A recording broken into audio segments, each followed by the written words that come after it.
नमस्कार दोस्तों, आज थोड़ा जल्दी में हूँ और एक मोटिवेशनल स्टोरी लेकर आया हूँ।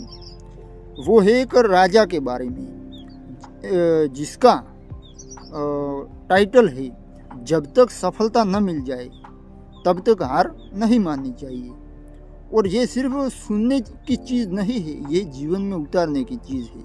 हम छोटा मोटा कोई भी काम करते हैं तो इसमें अप्लाई कीजिए। तो एक राजा युद्ध में हार गया तो दुश्मन सैनिकों से बचने के लिए गुफा में छिप गया। उसके सैनिकों ने पत्थरों से बंद कर दी गुफा। तो अब आगे बढ़ते हैं स्टोरी में। जो लोग सफलता पाना चाहते हैं उन्हें अंतिम पल तक हार नहीं माननी चाहिए। जिस पल हम हार मान लेते हैं उसी समय हम असफल हो जाते हैं। ये बात एक लोक कथा से समझ सकते हैं हम। एक लोक कथा है ये। कथा के अनुसार पुराने समय में एक राजा युद्ध में हार गया था। उसके सभी सैनिक मारे जा चुके थे। राजा किसी तरह अपनी जान बचाकर जंगल में भाग गया। सैनिक उसका पीछा कर रहे थे और राजा किसी तरह अपनी जान बचाकर जंगल में भाग गया। सैनिक उसका पीछा कर रहे थे। वह बचने के लिए गुफा में छिप गया। सैनिक राजा को जंगल में खोजते खोजते उस गुफा तक पहुंच गए। अब आप स्टोरी पूरी की पूरी सुनना, तब आपको पता चलेगा। अब गुफा के अंदर राजा को ढूंढा, लेकिन सैनिक उसे ढूंढ नहीं सके, खोज नहीं पाए। बाहर आकर सैनिकों ने बड़े बड़े पत्थरों से गुफा बंद कर दी। गुफा बहुत गहरी थी। अंदर की ओर राजा छिपा हुआ था। वह काफी थक चुका था। भूख प्यास की वजह से बेहाल हो रहा था राजा। उसके शरीर में ताकत भी नहीं बची थी।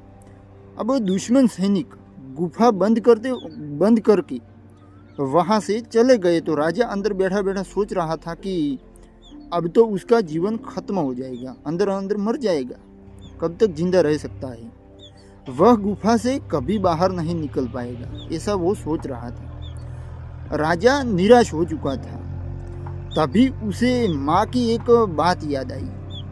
उसकी माँ कहती थी कि कुछ तो कर यूं ही मत मर। ये बात आते ही राजा में फिर से ऊर्जा आई, एनर्जी है। तो उसकी माँ की याद आई। उसकी माँ हमेशा कहती रहती थी, कुछ तो कर यूं ही मत मर। ये बात आते ही राजा में एक एनर्जी आई। उसने सोचा कि कोशिश किए बिना हार नहीं माननी चाहिए। राजा गुफा के द्वार से पत्थरों को हटाने का काम शुरू कर दिया उसने। कड़ी मेहनत के बाद राजा ने बड़े बड़े पत्थर खिसका दिए। किसी तरह राजा ने बाहर निकलते ही थोड़ी सी जगह बना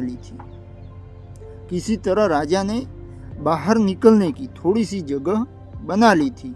राजा गुफा से बाहर निकला और अपने मित्र राजा के पास पहुंचा। मित्र राजाओं की मदद से उसने शत्रुओं को पराजित कर दिया। उसकी मदद लेकर मित्रों की अपना राज्य वापस प्राप्त किया। अब सीख क्या है इसकी? इस कथा की सीख यही है कि हमें सफलता मिलने तक हार नहीं माननी चाहिए। जिस पल हम हार मान लेते हैं उसी समय असफल हो जाते हैं। इसका मतलब ये है कि कोई भी छोटा मोटा काम हम करते हैं, कोई लेबर है, कोई जॉब कर रहा है, कोई किसानी, मेरी तरह किसान है, हर तरह के काम होते हैं जिसमें मुश्किलें, चैलेंजेस आती है तो हमें हार नहीं माननी चाहिए। जो नामुमकिन है उसको मुमकिन करके दिखाओ। अब ये कैसे हो सकता है? सोचो कैसे हो सकता है? एलोन मस्क कहते हैं, नहीं होता मतलब नहीं, मुझे पता नहीं है, नहीं होने का मतलब मुझे पता नहीं है। सोचो कैसे होगा। तो ये था आज का वीडियो, जिसमें एक छोटी सी कहानी शायद आपके जीवन में उपयोगी बन सकती है। और वीडियो देखने के लिए हर तरह सभी को मैं हाथ जोड़कर विदाई लेता हूँ। उसी तरह दिल की गहराइयों के साथ आपका बहुत बहुत धन्यवाद।